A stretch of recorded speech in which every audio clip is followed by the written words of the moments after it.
que no llegaría. Ya sabía que era una mentira. Cuánto tiempo que por él perdí, qué promesas rotas sin cumplir. Son amores problemáticos como tú, como yo. Es la espera en un teléfono, la aventura de lo ilógico, la locura de lo mágico, un veneno sin antídoto, la amargura de lo efímero, porque él se marchó. Amores tan extraños que te hacen cínica, te hacen sonreír entre lágrimas. Cuántas páginas hipotéticas para no escribir las ausencias. En Italia, el primer ministro Enrico Letta anunció su renuncia a su propio partido, pidió la formación de un nuevo gobierno. Veamos. Su dimisión ya es un hecho. El primer ministro de Italia, Enrico Letta, aseguró que presentará su renuncia al cargo el viernes, luego de que su agrupación, el Partido Democrático PD, pidiera la creación de un nuevo gobierno. Más temprano, el PD emitió un voto de no confianza al ejecutivo de Letta, tras una propuesta de su líder, el joven y ambicioso alcalde de Florencia, Matteo Renzi, quien se hizo del liderazgo del partido en diciembre. Renzi le agradeció a Letta por su extraordinario trabajo, pero aseguró que el país no podía seguir en la incertidumbre. Noi siamo in realtà di fronte a un bivio diverso. Estamos frente a una encrucijada. Por un lado, hay una opción clara en cuanto a disolver inmediatamente este gobierno e ir a elecciones. Por otro lado, está la opción de transformar este gobierno en uno que pueda llevar a cabo las reformas. Letta, quien había asumido el cargo en abril del año pasado, tras unas divididas elecciones en febrero, presentará su renuncia al presidente Giorgio Napolitano. Se trata del quinto gobierno que cae en la última década sin completar ni una sola legislatura. Se ha especulado ampliamente que Renzi, de 39 años, quiere relevar a su compañero de partido, pues según él, la formación de un nuevo ejecutivo es necesaria y urgente para poder realizar las reformas concretas en Italia antes de 2018. La popularidad del joven líder se debe a su magnífica gestión en la alcaldía de Florencia. Sin embargo, sus detractores lo han apodado Renzusconi, porque según ellos se parece mucho al ex primer ministro italiano Silvio Berlusconi. El Cavaliere, expulsado recientemente del Senado por una condena de fraude fiscal, incluso ha elogiado a Renzi en más de una ocasión y además pactó una ley electoral entre su partido Forza Italia y el Partido Democrático. Muy bien, vamos a hablar de lo que está sucediendo en Italia. Este alcalde de Florencia, Matteo Renzi, le dicen Renzusconi, ¿no? ¿O es heredero de Berlusconi? Eso preocupa, ¿eh? Porque... Bueno, pero además Letta tiene una suerte increíble. Primero, no podía formar coalición de gobierno porque no quería formarla con Berlusconi, pero a su vez el único otro partido que le podía dar la mayoría que necesitaba para gobernar se la negó, que era el Movimiento 5 Estrellas de un comediante como dirigente, Beppe Grillo. Cuando finalmente logra hacer mayoría aliándose con Berlusconi, Berlusconi al cabo de un tiempo intenta sacarlo del gobierno, pero logra dividir al partido de Berlusconi de manera tal que parte de los congresistas de Berlusconi siguen apoyando a Letta, y Berlusconi no solo pierde esa elección, sino que, habiendo sido condenado en última instancia por fraude fiscal, es finalmente expulsado del Senado. Cuando parecía que Letta había sobrellevado, digamos, los oleajes y que Berlusconi era un cadáver político, dentro del propio partido de Letta, el dirigente máximo de esa organización busca aliarse con Berlusconi, en parte para sacar a Letta del gobierno, y finalmente lo han logrado. Entonces Letta ahora dice que después de todo lo que ha tenido que pasar y la paciencia que ha demostrado, se va a dedicar a enseñar budismo zen en una escuela oriental porque se ha coronado como monje budista, ¿no? Claro, yo imagino que ese hombre lo que va a querer es descansar, ¿no? De lo que ha vivido. Pero hablemos de señor, que es el alcalde de Florencia, hablan de que es muy ambicioso, ¿no? Bueno, eso es lo que he estado leyendo, ¿no? No llega a los 40 años y va a ser el próximo jefe de gobierno de Italia, así que yo diría que eso en sí mismo lo pinta de cuerpo entero. Digamos, políticos sin ambiciones en realidad es un mal político. Algunos dicen, sin embargo, que sus ambiciones son tan grandes que ha preferido hundir un gobierno de su propio partido para ser él quien ejerza el gobierno a solo 2 meses de haber logrado controlar el partido, porque en la elección anterior había perdido, ¿no? Muy bien, nosotros ahora seguimos en Europa y nos vamos a Bélgica con 86 votos a favor, 44 en contra y 12 abstenciones. La Cámara de Representantes dio el visto bueno al polémico proyecto de la eutanasia infantil. El Senado ya lo había aprobado en diciembre. La Cámara Baja del Parlamento de Bélgica aprobó extender la ley de eutanasia que rige en el país a menores de edad que sufran enfermedades terminales, de acuerdo a información de agencias de noticias internacionales. De esta manera, el país que legalizó en 2002 la eutanasia en el caso de adultos que padezcan un sufrimiento insoportable, marcó un nuevo precedente al no establecer una edad mínima para la muerte por consentimiento del paciente.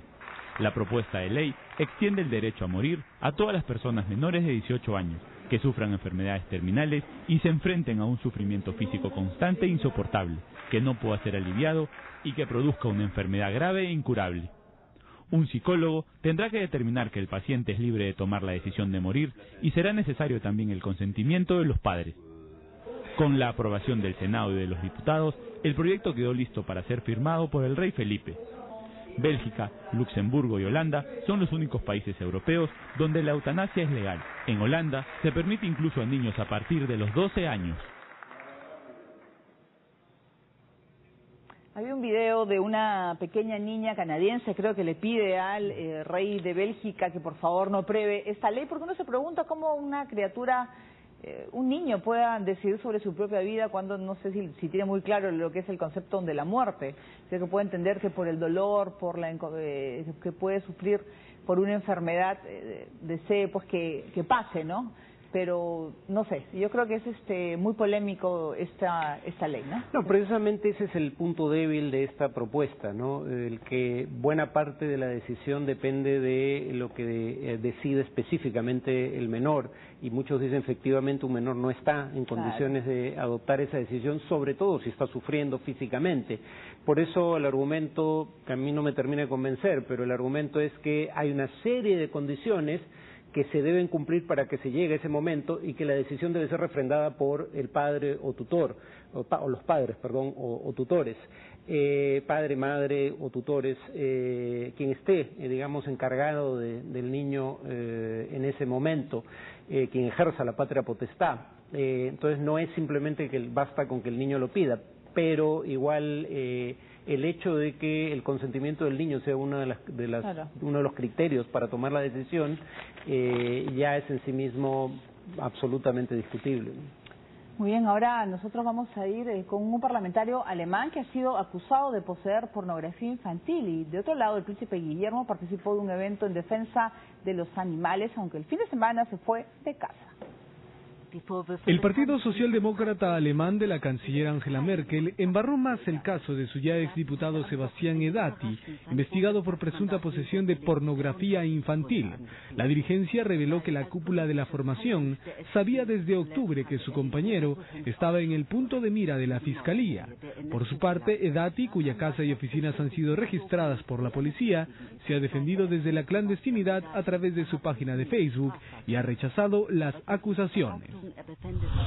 El ministro de Finanzas británico George Osborne advirtió que un voto a favor de la independencia de Escocia significaría que ese país tendría que abandonar la moneda común, la libra esterlina. El referendo sobre la independencia se realizará el próximo 18 de septiembre y en caso de que gane el sí, el gobierno escocés aspira a mantener la libra como parte de una unión monetaria con el resto del Reino Unido. No hay tiempo que perder, aseguró el príncipe Carlos frente a la lucha contra la amplitud inimaginable del tráfico de animales. En una reunión sobre este tema que se celebró en Londres, participaron más de 40 países, algunos víctimas y otros presuntos cómplices en la venta ilegal de cuernos de rinoceronte o marfil. La cita es una iniciativa del gobierno británico y los príncipes Carlos y Guillermo. Lamentablemente, todos los rinocerontes salvajes del mundo cabrían en el estadio de Wembley y aún así sobraría espacio, ha lamentado el nieto de Isabel II, quien este fin de semana se vio envuelto en una polémica por su viaje a Ciudad Real para nada menos que cazar. Bien, y vamos con el mariscal Abdel Fattah al-Sisi, que llegó a Moscú para reunirse con el presidente Vladimir Putin, quien le deseó mucha suerte para las próximas elecciones. Aunque el mariscal Abdel Fattah al-Sisi todavía no ha anunciado oficialmente su candidatura a la presidencia de Egipto, las palabras que ofreció el presidente ruso Vladimir Putin durante la visita del militar a Moscú lo confirman. Yo sé que usted, respetado ministro de Defensa, ha tomado la decisión de postular a la presidencia de Egipto. Es una decisión muy responsable hacerse cargo del destino del pueblo egipcio.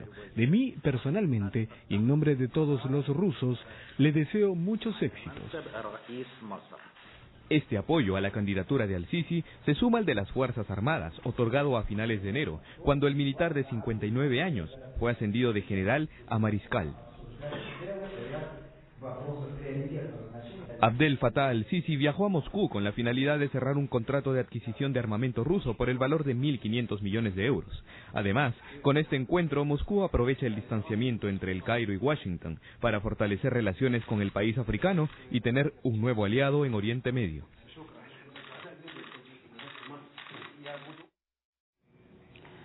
Muy bien, en la prensa internacional del diario El País, por ejemplo, dice que el recibimiento al líder egipcio fue más propio de un presidente de Estado, así que está dando cuenta pues de total apoyo de Putin hacia una eventual candidatura, ¿no? Todos hacen pública la decisión del Sisi, salvo el propio candidato, ¿no?, que niega hasta el momento que lo vaya a hacer. Sobre lo último que se decía en el reportaje, dar la bienvenida a un nuevo aliado, habría que recordar que a su vez es un viejo aliado. Rusia y, bueno, la Unión Soviética y Egipto fueron aliados durante la Guerra Fría. Esa alianza se rompe recién en la década del 70 con el gobierno de Anwar Sadat, pero tras las críticas y algunas sanciones menores que países como Estados Unidos lanzaron contra el golpe militar encabezado por Abdel Fattah al-Sisi, aunque él niegue ser la cabeza formal del gobierno, y la represión posterior, el gobierno egipcio ha decidido que pueden rostrarle a Occidente de que tiene alternativas. Si ellos no le venden armas, se las venderá Rusia. Si ellos no le dan ayuda económica, se la darán las monarquías del Golfo Pérsico.